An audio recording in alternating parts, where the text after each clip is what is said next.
severe dehydration o labis na kakulangan ng tubig sa katawan at suffocation o kakapusan ng hangin. Ito ang lumabas na sanhi ng pagkamatay ng dalawang batang 4 na buwang hinanap at pinananabikan ng kanilang mga magulang.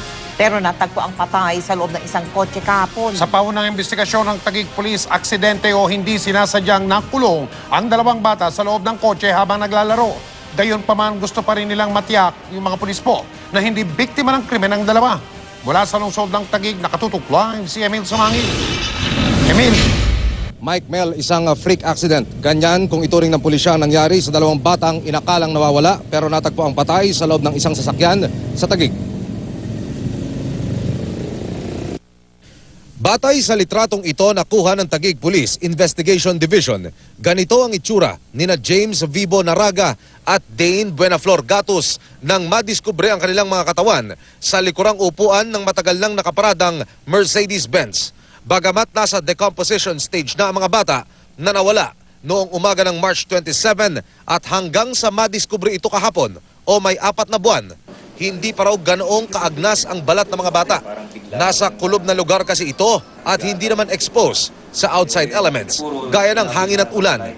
Batay daw sa gupit at sa kulay ng suot na damit, si Naraga ang batang nakaupo at nakasandal sa tabi ng pintuang nabuksan. Si Gatos naman ang nasa bandang dulo ng upuan na tila nakaangat ang paa at nakasubsob sa flooring ng sasakyan. Severe dehydration o kawalan ng body fluid sa katawan at kakapusan ng oxygen at pagkain ang lumilitaw sa autopsy report ng NBI Medical Legal Division bilang sanhi ng pagkamatay ng mga bata. Wala pang hawak na testigo ang Taguig Police na maaaring makapagsabi kung paano napunta sa loob ng Mercedes-Benz sa mga bata. Meron din silang mga ibang kalaro, pero itong dalawa humiwalay doon sa sa lugar na naglalaro sila. At sa takbo raw ng kanilang pagsisiyasat sa ngayon, wala po tayong nakitang any sign of struggle or nagkaroon ng torture o may sinaktan dun sa mga bata. Kaya based on other circumstances, parang lumalabas na as of now na accident yung freak accident ang nangyari. Ang garahe kung saan makikita ang Mercedes-Benz ayon sa investigasyon ng pulisya ay madalas daw talagang pasukin ng mga bata para doon maglaro. Isa raw posibilidad na nangyari. Nabuksan ng mga bata ang pintuan ng Mercedes-Benz habang naglalaro sa loob ng lote.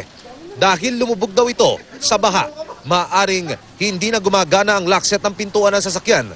Tuluyang na-trap ang mga bata dahil naka-chadlock ito.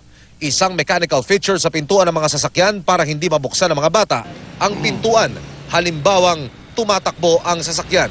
Kapag naka-child lock ang pintuan, mabubuksan lamang ito mula sa labas.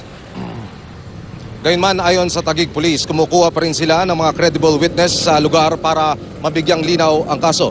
Muli raw nilang iimbitahan ang may-ari ng paradahan bilang bahagi ng kanilang pagsisiyasat para tiyaking hindi nga biktima ng krimen ang dalawang paslit. Mike?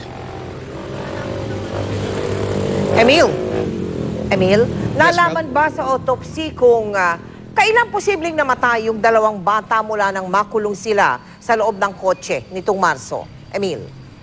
Sa estado, Mel, ng katawan, yung mga bangkay, yung mismong pagkakaagnas ng balat na nasa decomposition stage na, ayon dito sa Philippine National Police, ay akma lamang mula noong March 27, mula nang mawala ang bata hanggang sa matagpuan nito kagabi, ay hindi naman ganoon dapat kaagnas talaga dahil nasa kulob na lugar ito at hindi exposed nga sa hangin at ulan, Mel. Diyan sa investigasyon ng pulis, Emil, meron bang palatandaan na yung mga bata sinubukan nilang lumabas doon sa labas ng kotse, Emil?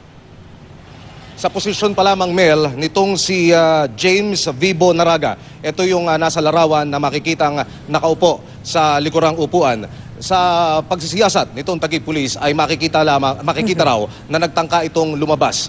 Isa pang batayan dito, Mel, na nagtangka yung mga bata na subukang iligtas yung kanilang mga sarili at makalabas dito sa Mercedes-Benz ay yung kanilang mga fingerprints na rumihistro sa salamin at pintuan nitong Mercedes-Benz, Mel. Kawawa naman. Alam mo yung tagal ng panahon na yun, Emil, walang tao dyan. Ano ba yan? Ano ba yung loteng yan, Emil?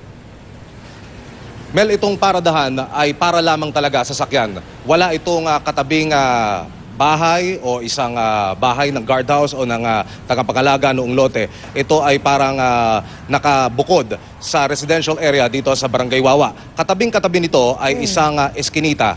Nandoon yung barangay hall ng Barangay Wawa. Merong CCTV Mel tayong nakita. Ang anggulo ay nakaharap mismo dito sa garahe kung saan nakita yung mga bata. Ang problema nga lamang, ayon dito sa Taguig Police, mula noong mawala ang bata noong March 27 ay hindi na gumagana itong closed-circuit television camera ng Barangay Wawa.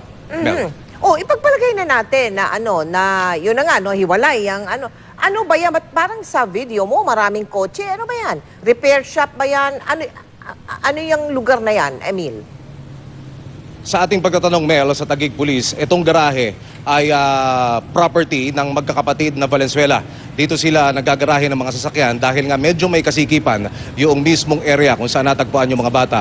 Ay bumili sila ng isang kapirasong lote doon, nilagyan ng bakod at gate at dito gumagarahe yung mga sasakyan ng pamilya Valenzuela, Mel. Yung kotse, yung Mercedes-Benz na sinasabi mo, may tint ba? Heavily tinted ba yung kotse?